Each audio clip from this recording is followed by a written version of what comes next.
set me up for this. I'm going to do this again. Like we will, yeah. Yeah, we always say like whatever you think is, we just want the funniest stuff. So if you have an idea halfway through and you're like, ask me this, we're totally down to. Okay, great.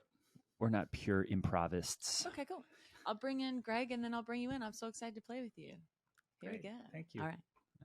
Hiya, I'm Hallie Labont, and this is Mega, coming to you from Twin Hills Community Church, where every single week we give our mega church a tiny family feel. We introduce you to members of our church staff, people from our community, and I always think it's a treat and a treasure.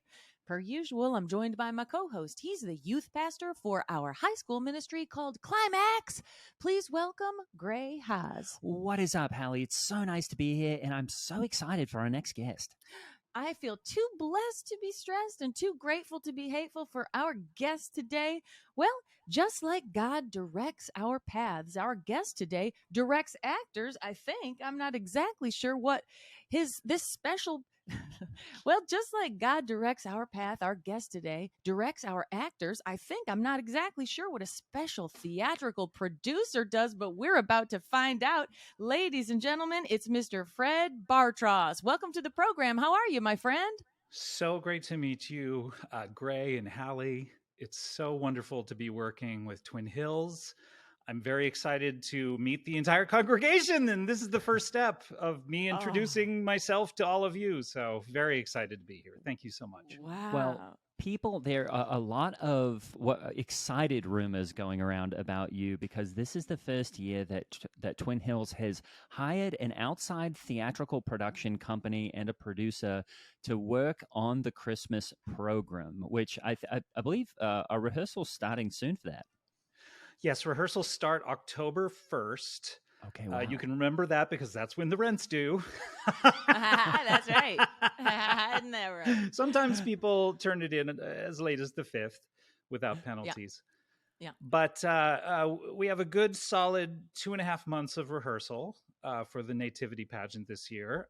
And this is my first year working with Twin Hills. And yes, I'm excited to be there. I'm there all throughout the auditioning and through rehearsals and then through all of the performances. So I'm very, very, very thrilled to be working with this church.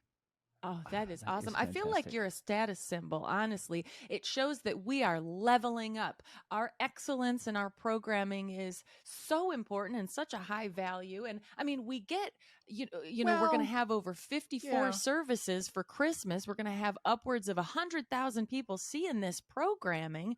I mean, the pressure's on. Are you feeling good? I am feeling good. The one thing I would take umbrage with is I don't think necessarily that you're leveling up. As much as legally requested for my services.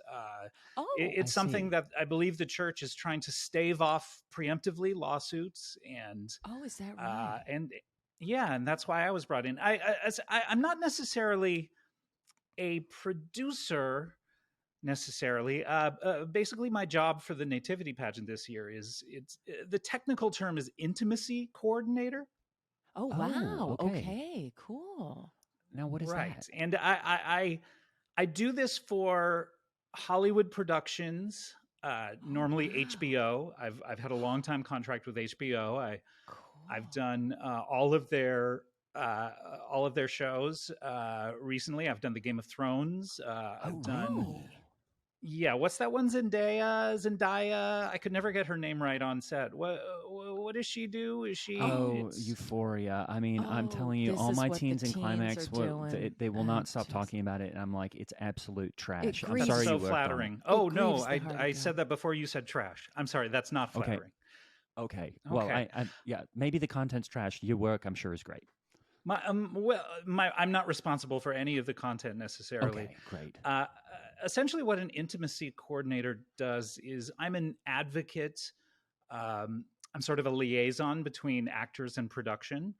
In the MeToo era, which started for a lot of people about 5-6 years or so ago, maybe for people in your neck of the woods, maybe it just started a couple of months ago. Essentially, actors on set were being thrust into positions that they were uncomfortable with. They were in the middle of scenes, mostly love scenes, and either due to a frisky actor who wanted to improvise some unwanted touches, or a director on the day, as they say, asking the actors to perform acts that they were uncomfortable with. I am essentially brought in to coordinate that between the actors and the director and producers so that, you know, acting is still a workplace. And I want to make sure that it is as professional as possible and that no one is asked to do anything that they're uncomfortable with. No one is pressured into doing anything that they're going to regret later. And sometimes, that extends to being a movement coach and or choreographer.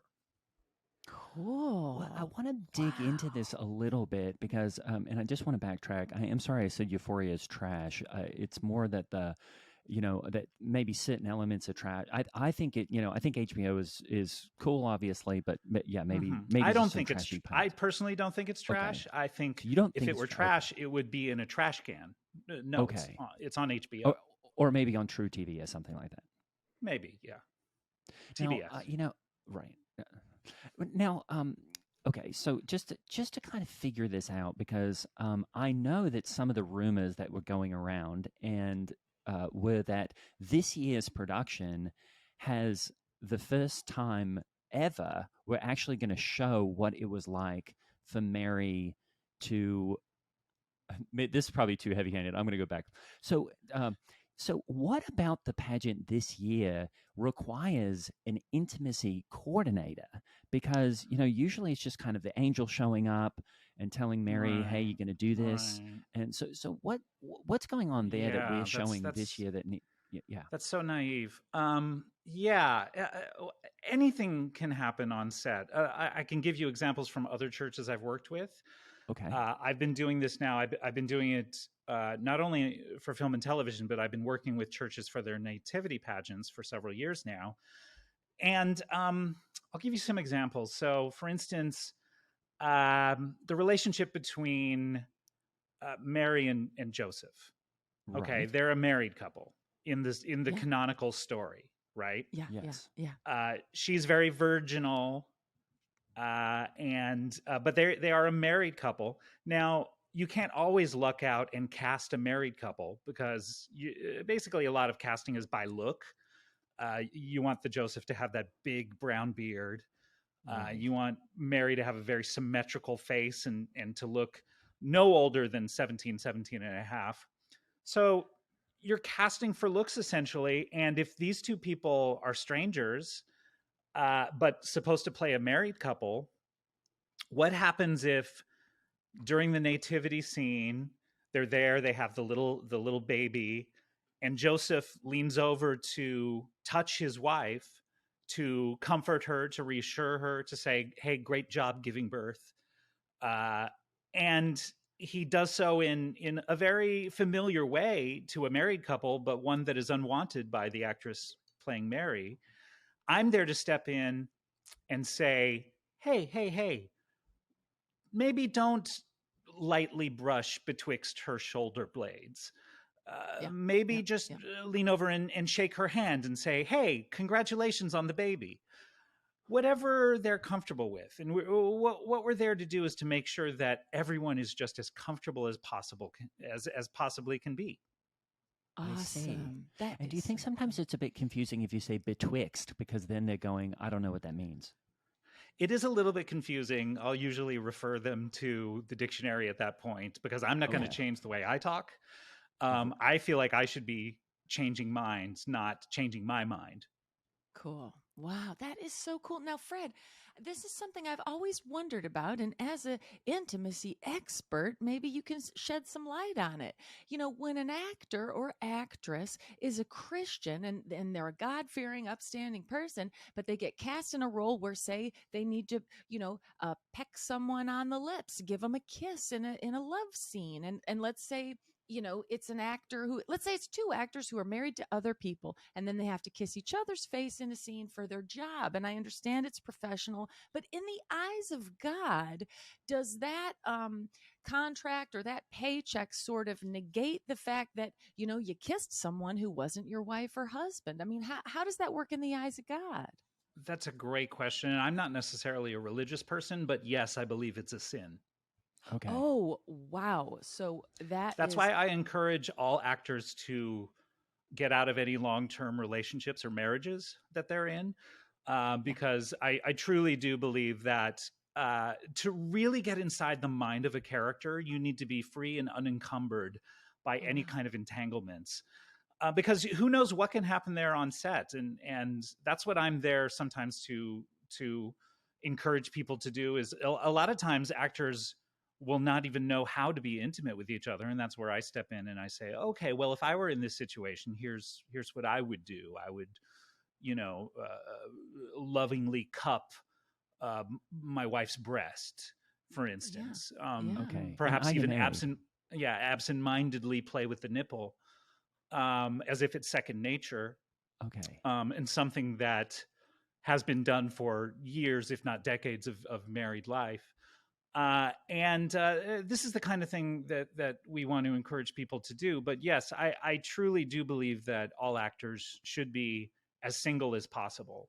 I don't know why anyone gets married, quite honestly. And are you married? I have had 8 marriages, yes. Not currently married. Okay. Not currently married. No, Yeah, they've but all been boy- annulled. Oh, so lucky. Oh, Okay. wow. Oh, 8 cool. annulments. Wow. That's 8 gotta be a annulments. record. I have to say, around the 6th time, the judge was like, "It really feels like you're doing this on purpose." And I said, "No, I was tricked into this. I was bamboozled." And he said, "Okay, I'm gonna give you another one." And then I had to go down to Mexico for my 8th. But Oh, yeah, Same judge wow. every time. same judge every time. Well, it's a tiny town. Okay. Wow. Well, you know what? It's been this way since the beginning of time. Eve bamboozled Adam in the garden, and females have been doing it ever since. So, Yeah. you can't say you haven't given it the old college try to be married. And I do hope that one of these stick or work for you. But you know what? The Apostle Paul stayed single, so there's something good about that probably as well. Why was he going to Damascus that day? Do you remember? Well, I believe he was going there before his conversion on the road to Damascus. He hated Christians. He was tormenting and torturing them, much like the way American Christian conservatives are the most oppressed people group on planet Earth today. But Paul was headed to, I think, torture Christians. The way they used to do in the So he was Colosseum. to torture Christians. That's why he was going. Wow, that's a part of the story they don't really talk about a lot. They really don't. Circling back, and I did want to ask, and I, if this makes you uncomfortable, now I'm kind of learning the language, which I guess is, you're supposed to ask Good. people if they're uncomfortable. Because, Thank you. you're right. I only heard about this whole Me Too thing a couple of days ago, and I think I saw it on TikTok. What happened a but- couple of days ago, if you don't mind me asking? Well, this was really strange. Is I was hanging out with my new lady friend Malady, and she and I were on a really nice date at Fogo de Chao, and basically what happened is every time the meat came to the table, she didn't like it because she's vegan, and I was like, well, you've got to eat something, and the very attractive Brazilian server kept apologizing, and when he apologized, he would put his hand on the small of her back. And I didn't see anything wrong with that because I was like, look, it's a Fogo de Chao, it's another culture. So just let's roll with it. And for some reason, she got a bit uncomfortable and said, I don't like that. I'm not trying to do a whole Me Too thing. And I was like, well, me too. I thought she was saying meat too. So I kept ordering more meat. And then he would touch her back and she would say, this is meat too. And I was like, I know this is also meat. And so it was just kind of this strange cycle of ordering more lamb. And then, it was just a whole mess. That's been a really big problem with the movement is everyone, I would say 95% of the people assume it's meat too. Okay. And that it refers to second helpings of meat. that it usually just trying to untangle that from Right. people's perceptions is a big part of the movement, and it's something we're trying to get out ahead of. That's great. Yeah.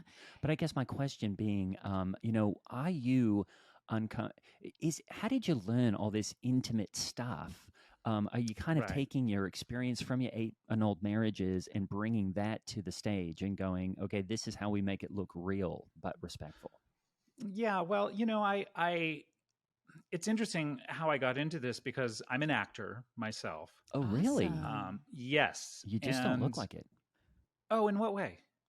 Is it Uh, my jagged teeth, or because I, I've you, heard I've heard whispers that I'm a butterface, which I assume means I have a very smooth, creamy face, creamy Yeah. complexion. But yeah, it's so the smooth that's face but jagged teeth. It's kind of a juxtaposition. It's strange. yeah. Well, I was filing them down for a local production of Interview with a Vampire, and what I didn't realize was I'd been cast as the part of the interviewer, the Frost to the vampire's Nixon, and I had sharper teeth than the actual vampire. And to be honest, this person who was playing the vampire was just he just had the plastic vampire like Halloween teeth, and Oh, that I was good see. enough for him. Oh, So I said, okay, well, let's do a True West kind of thing where we swap roles every other role. But the director said, well, you can't swap roles because your teeth are just so jagged, and you didn't even do the vampire thing where there's 2 on the top and 2 on the bottom, like every single one is pointy. And that was followed by like, hey, get out of here, and we didn't realize you were so insane. I assume he was about to say insanely prepared for the role, but the door was slammed in my face. Oh. But yeah, so in any case, I was an actor. That's how I still am an actor. You can see me in those Flow commercials, the progressive Yes, Flow I yes, I love commercials. love her. them. They're She's hilarious. She's hilarious. I so love funny. her. So Oh, funny. they're Oh my so goodness funny. gracious. They're They're so funny. Cannot They're get I so I hope almost the funny. campaign die goes for I decades. die laughing. when she Yes, says stuff, I and then the hope little guy the They that gets are a bit the campaign never funniest things I am have I ever seen in my I'm life. I actually get tearing up excited. I thinking like a about. white lab coat now. Just in I'm general, tearing I up think it's fun. crying That's at the thought that I may have seen my last they're one, that they just won't continue them. so They're good. Oh, so good. Real. they're She's in the probably Super Bowl. I hope. think it's better Oh, than most programming. she's great. I love them. Well, you can see me in the latest ones, the John Hamm saga. You Yeah, you can see me. I'm in the background when they're on a date at a restaurant, and I'm saying, "Excuse me, can I get your autograph, Mr. Draper?" And Awesome. because I had not read the script, or didn't really know what was happening, I had assumed it was a reboot of Mad Men, Oh, and so I was really? calling him by his character's name. And And did that make the final so cut? they took out the line, and I was Okay. shouting it so I could be heard on every lav mic, because that's the only real way to get bumped up, is to make sure they can't cut your line out. But I was shouting as hard as I could, but it turns out everyone went to Burbank, and they just looped in all of their dialogue, and then they zoomed the frame in slightly so that I was no longer in frame. But I still got Oh. paid, so Oh, great. Oh, nice. Oh, that's Well, great. that's what the insurance counts. is still going. I have basically Nice. what's known as SAG barely legal coverage, Yeah. which is you work the bare minimum, I Yeah. see. Yeah. one job, and then they cover one doctor's visit and one prescription, as long as it's not recurring. So you really have to figure out exactly when you're going to go into the doctor. I mean, You this is really why have to make it unions. count. I'm always like, unions are garbage. I mean, even is a union? Well, Fred, as a professional actor, have you ever found yourself in a sinful situation where you had to decide to sin on set with a female just for a paycheck? Well, that's the thing, because the actor side of me thinks that this intimacy coordinator business is all just garbage, and it gets in the way of just what's thrilling about acting, which is being in the moment. And if you decide like, hey, I'd like to rub up against her this way, then it's just improv. Yeah, Like if you yeah, see a good improv show sometimes, Yeah. and one of the male improvisers pretends to have sex from behind with one of the female improvisers. Like, that's funny, right? Yes, That's Right. funny totally. improv. Right, and, right. That and really and she cracks doesn't me up. mind it usually because she knows how funny it is. But so that side of me, the actor side of me, thinks it's garbage, but the intimacy coordinator side of me thinks that it's a really necessary tool in order to for everyone to be comfortable. So we're constantly at war with each other when I'm acting. Mm. So I'll do things like, oh, hey, I'm going to, give you a little pat on the bottom, and then I'll slap my hand away. Oh, so you're Oh, Or you're doing I'm doing going it both. to for dip you her. like, I'm doing both. I usually delineate left side of my body is the intimacy coordinator, and right side of my body is the actor. And I usually do that because the right side of my body is the dominant side of my body. Yeah, Oh, And yeah, so right. the yeah. intimacy coordinator couldn't really stop myself if he really tried, like if I really wanted to go for something. But yeah, sometimes I'll just like dip someone, like that really funny actor who played the Rasta Man on SNL. He dipped Halle Berry and he kissed her on the lips on the Oscars. Oh, wow. Oh, Sometimes I'll just do cool. that in the middle of a scene, Yeah. and then I'll give myself a lecture afterwards Wow. and say, hey, you really need to clear that kind of thing before the take begins. Oh, good. And That's and I would good. even think, that it's not the dip and the kiss that's probably the upsetting part. I would think it's the teeth part at this point, where it's like if I'm an actress on set, I'm probably not thinking someone with very pointy teeth is going to try to kiss me like this. So maybe that's the whole Yeah. thing. I was encouraged by my agent to close my mouth during the headshots. And that has really got me a lot of work. I Oh, still good. get fired 75% of the time when I arrive and I open my mouth. But I see. um, the trouble is if I file them down to make them straight now, they're gonna be like a third of a normal person's tooth. So I'm trying to get Right. tooth extenders for every single one. Oh, Sure. is that a Um, thing? Wow. but they're so expensive. Oh, I'm sure. Ask me how Well, much they cost. How much how are they? much? They're about $10 a tooth. It's Oh, so yeah. Oh, expensive. That's steep. Yeah, that is steep. Uh, it is. And is that why you had some of the back? Is that why you had some of the back ones removed? Because you're just kind of going for the front parts. Yeah, yeah. Well, well, that was a separate issue. Oh, okay. Well, Um, maybe we don't need I to know it. was, I thought they were looking for a new Flipper, a reboot of Flipper, and I had. This is so embarrassing. I had assumed that the blowhole on top of Flipper. I thought that Sure. was his mouth. Yeah, So yeah. I Oh, thought Flipper had no teeth. Egg on my face. I arrive at the audition and they say, well, first of all, no, we're going to cast a real dolphin as Flipper. What are you even doing here? And secondly, no, dolphins have a ton of teeth. Oh. oh So my I'd god. taken Oh. out all the teeth, and it was just like, oh my god, Fred, nothing can go right for you. Well, I did want to circle back to the scene that I guess you probably were even brought in for this year, which is Yeah. how are you going to handle the intimacy Oh, wait, part? can I jump in? I have one more Okay. improv thing I Yeah. want to Yeah. ask him. Yeah. Um, a- as long as I have an improv expert here, I just wanted to ask you a few more technicality questions in terms of Sure. like if something is done because I normally, I don't watch any improv just because, it's typically not funny. And also, it feels like improv is to acting sort of like what Scientology is to religion. It's like, oh, that's just the weirdos doing the, some such, nobody really quite understands, but it seems to make sense to them.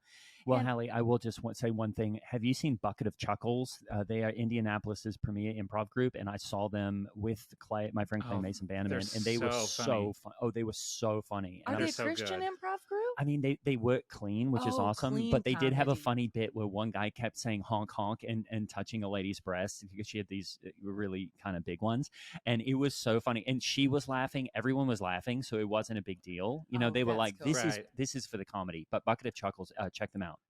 Well, Yeah, that's what no, if a woman on stage, one of the players, if she if something like that happens to her and she laughs nervously, like, ha ha ha, I know that I will seem like a bad sport if I don't laugh at this, that makes Yeah. it okay. Okay, Yeah, yeah. Well, I mean, she's everybody was laughing. well, she's clearly having a good time. So that would say do it more, Yeah. probably. And that's Sure. what I wanted to ask. If actors kissing is a sin, well, if an actor is also an improv actor, you said that something kind of takes hold of you when you're improvising, where you're sort of out of control. You don't know what you're doing. So if you do maybe check out what a girl's got upstairs or downtown in the back, is that sort of swept under the rug in the sin department because it wasn't conscious, or how does that work? I think you're misunderstanding me. It is a sin for that character. Oh, But not You the see? actor who's playing the character. No, because if you're Oh, I look, it is a see. sin, and this is why improv is so great, because it is a sin for an actor to take a scripted role where they sin. But if it's a character improvising something in the moment, well, then all bets are off, because that's just what the character would do in that situation. And they that's could Got it. great. yeah, and they're maybe not saved, or they are saved, but that's their problem. So the character will be going to hell, to fictional hell. I see. Oh, The that's one awesome. Dante wrote about, I'm sure. Yeah. Well, Or maybe that hell from the Sandman. yeah, Okay. that is cool. And there need to be fictional consequences to fictional sin. I mean, that's just how it works. That Exactly, is like To really Kill a fascinating. Mockingbird. That's one of the greatest examples of fictional legal work, where these fictional characters who did terrible fictional things, nothing like that really happened. I see. Yeah, yeah. Thank goodness. They were sentenced to fictional hell, or they were sentenced to fictional jail. And I'm assuming they're dead by now, because most of the people who were around back then are dead now. Yeah, They're in fictional hell. Yeah. I see. Yeah. And what To Kill a Mockingbird? You got to remind me. I don't think we have that in Australia. Was that a? Oh, Yeah. What birds do you have in Australia? We only have two birds in Australia. They're both land birds, and one's extinct. But Okay. we I think do it have was a similar. Yeah. Do you have to throw a boomerang at an emu?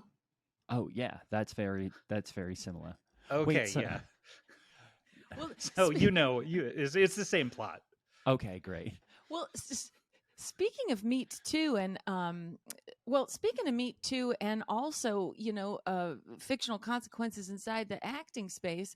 I was trying to watch Breakfast at Tiffany's this weekend with my kids because I thought this is wholesome, and I didn't see any problems with it, but my kids all seem to have a strange reaction to Mickey Rooney, who is one of Hollywood's most wholesome actors. He was playing an Asian, I think it was a landlord of the building or something, and my kids took quite a bit of umbrage with it. And I said, I think he's nailing it. I think it's accurate, it's funny, it's comedy. And they seemed to say, well, you can't do that anymore. And I said, well, if that's just chalking it up to another Meat Too, then I don't know what to say. I don't know what to watch anymore. I mean, it's no flow, but he definitely has that it factor. Yes. Yes. He was married, I think, 12 times, and all of them were murdered. Isn't that that interesting? right? Isn't that interesting? So fascinating. Yeah. That is so fascinating. Like, Really? what kind of man is he that he attracted women who would eventually be murdered? Always Right. getting themselves That murdered. is so fascinating. Yeah. I mean, Wow. it's got to be a Interesting. type. Yeah. Yeah, For sure. definitely. Definitely. And that was Yeah. his type. I did want to ask. I though, sure just hope to- he's in actor heaven and not actor Oh, I know. hell. Oh, he is. His I did characters are probably all in hell, because the Little Rascals, they were, oh God. Wasn't he in the Little Rascals? Yeah. Was- Yeah. He Wasn't had Oh, the I cute think he was- dog. I think he was the main little rascal, wasn't he? 100. I think yeah, so. Yeah. He was so little, though. He was so cute when he was a little toddler, acting his britches off. Yeah. Whatever it was, I think he, he is great. We couldn't be getting that wrong, right? I don't think so. No. No. There were so few actors in the beginning. There was Shirley Temple, there was Mickey Rooney, there was Bob Hope, and maybe Yeah. two more. They And all they just did all swap the parts roles. all the time. Yeah. Yeah. Yeah, and Jimmy Stewart, of course. And Jimmy Stewart. I I can do do one. impressions. Oh, that's yeah. you do. Oh, that's really, so that is good. so cool. That's Yeah. hilarious. I think I've Jimmy Stewart. I've Lasso the Moon Mary. Lasso that the is. moon. Christmas is right around the corner. Or what does he say? He says, An hey, angel gets their way. yeah, hey, give me my life. Christmas is right around the corner, or something like that. I do impression Sue a bit. Good, yeah.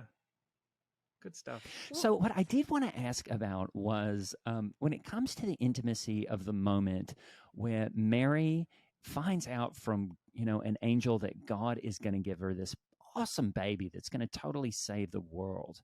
I think sometimes people are going, "Hey, wait a minute, where's Mary in the equation?" Yeah. And is that one of the moments that you've kind of got to get this actress going, "Hey, I'm totally cool with this." Well, I'll give you an example, and this was with the Crystal Cathedral. I just worked with them last year on their nativity pageant, and their Mary, she was 15 and a half. Okay. Cast because she was stunning. She was just beautiful. She could have been a Yes. model. She was like really pretty, but didn't know she was pretty, Oh, which that's made her awesome. even more beautiful, That's the Yes. best combo. Yeah, but she was kind of she was sort of like a manic pixie dream girl in a way as well. Like she would come in wearing boys clothes with a lot of like male energy, and she knew cooler music than even men did. So she was really Great. interesting. And we explained things like Shakespeare to her, and told her about all the great movies she should watch, and it was really fun working with her. I love But that. but it was really fun. I'm so glad that you're relating. But she was 15 and a half, like I mentioned, and she got cast because she did a dynamite audition. She did Night Mother, a monologue from Night Mother, where she played Southern, and she had just I felt like it was a really authentic Southern accent, but I wouldn't know because I've never been to the South. But I thought it was really authentic. But she was basically telling her mother, the famous monologue, like, "Mama, you shouldn't have done this to me. You're a terrible person, and now you're gonna die because I gave can you all these imagine. sleeping pills or whatever. Good night, mother. Yeah. Good night, mother." And she was so amazing at it, and so she got cast, and I was brought in as the intimacy coordinator, and I started working with her, and she was just very, very against the idea of even intimating to an audience that she would have had sex. She was just too young for this. So or even have a baby. So I was working with her, and basically here's what I do. I go over to her and I say, "Okay, so you don't want anyone to think that anything has come in or out of your vagina. Okay, I get it. Yeah. We want to make you comfortable. What can we change this to?" So we changed the baby to a nice a cheese platter, and she didn't want to be married, so we changed Joseph, her husband, into kind of her landlord. It was like a real Mr. Furley type. I don't know if you know Cool. Three's Company, Yeah. but he was a nosy landlord, and so he was coming over and he was like, "Hey, what's going on down here? I hear a lot of guests are over." But it turned out she just had a cheese platter. And is that Jimmy Stewart again? Oh, sorry. I thought. Oh, was that Jimmy Stewart again? Yeah, in Three's Company, he was hilarious. Always stopping by. "Hi, I'm Mr. Furley." Yeah. He was so funny. I remember. And you had the hot blonde one who was always squeezing things between her knees, and then the brunette. And it's not good that a man was living with a couple of gals, but boy, were those. But he was homosexual, so I think there was no temptation on his part. Wow. Yeah. Oh, really? Yeah. Way back then, there were homosexuals, huh? Wow. I think that was the first recorded case. Wow. Yeah. Wow, that's amazing. Okay. It was amazing. So we brought in the wise men and the shepherds, and I was like, "Hey guys, this isn't going to make any sense because we had updated it as well into the 80s. We thought that was fun. That Oh, is that's cool. cool. Everyone wore like Michael Jackson Thriller jackets and zipper Awesome. pants. And we said, okay, you can't really be shepherds necessarily or wise men. So we just made them like we made some of them members of the PTA, and some of them were like, you know, those gangs in the Michael Jackson Bad video. We sort of, Oh yeah. to be honest, the director really ran with it, and he stole the choreography from the Bad video where they're holding Oh, hands and they cool. each have a knife and then Oh, they cool. dance. Cool.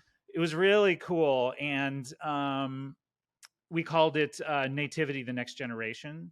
TNG for Nice. short. And Nice. yeah, it was really fun. So that's the kind of thing where sometimes an actor's reluctance to be intimate in that way will lead you to even better ideas. Oh, cool. Well, and that's what I've always said, Hallie. It's like when one of my teens is being difficult about something, I go, let's just go with it and see what comes out. And a lot of times it's a better idea. And in this case, it's, you know, Star Trek meets Michael Jackson meets Three is Company, which I think is one of the coolest sounding Christmas programs I've ever heard. And you know, It was so cool. if you go to a glass church, you can't throw stones, and I think that is really cool.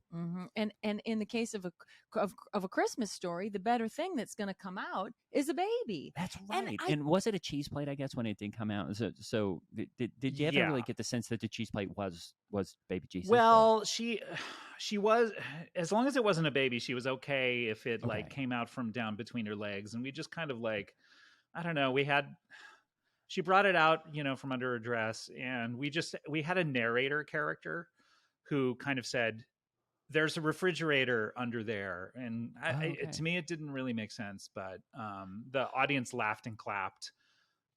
So, you know, what do I know? Well, do you have any intimacy plans for? I know that last year in our Christmas programming, the actor who was playing Mary was an 11-year-old. But we thought you can age her up to at least 13. You know, Hollywood does it all the time. They got 26-year-olds playing freshmen in high school, and so you know we just did it the other way. But I was wondering if you have any plans for the technicality in terms of intimacy of, as we know, she's a virgin. So when Jesus comes out, you know, that's clearly going to be the baby breaking her hymen, and Jesus doesn't want to take his mom's virginity. So is there any way to communicate that he's not doing that on his way out? Just, you know. Right. Well, I've been talking to the actor who is playing the baby Jesus, Mason Jantzoukas. Is that his name? Yes. Oh, he's really fantastic. He's amazing. He is such a talent. I've been talking to him, and we've been speaking with the Stan Winston Creature Shop about creating a false hymen, an unbreakable false hymen that would basically, we would get sort of an overhead projector setup going where we would point it down there and stretch out the false hymen, and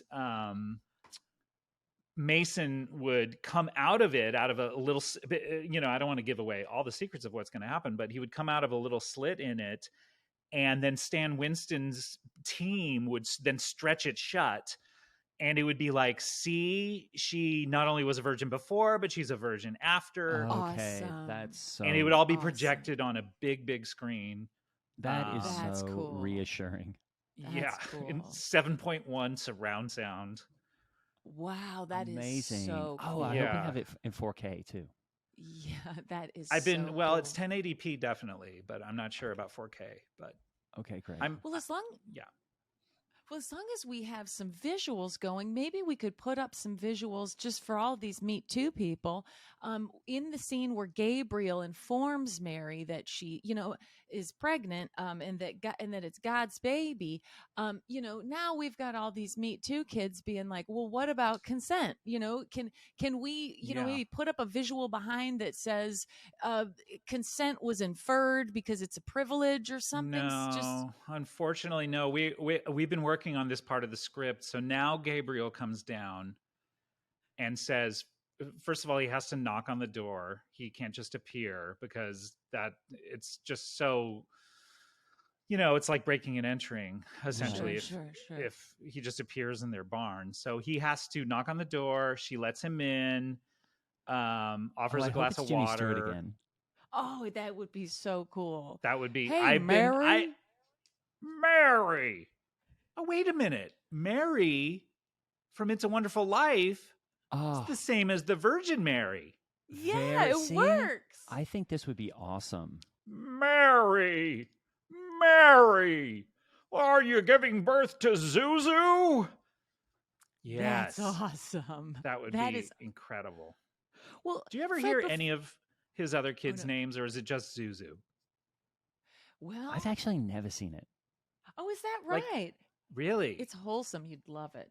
No, we Like, have what a if different. the rest of his kids' names were like Blue and blah blah, and you know what I mean? Oh, And- that would be very cute. I hope so. Yeah. Or Sounds like some of my climax teens. Actually, they've got all these names that I don't even understand. or if they were like the kids lining up in Sound of Music, like I'm Shkavizel, I'm Diesel, Schmazel. Yeah, Haas and Pfeffer Incorporated. Incorporated. Exactly, Yeah, that would be so So good. funny. That By the would way, be Gray, the director has asked me to tell you that unfortunately Climax's services will not be required this year. I am so Oh, is that very right? sorry. Okay. Oh, Uh, okay. Well, Yeah, he wants I to go mean- somewhere in a different direction, kind of the opposite direction okay. this year with the music. Okay. Well, maybe this is the first time I can say #MeToo. Okay, Before we let you could. Still before don't know we if let you have you- a grasp on it, but okay, yes.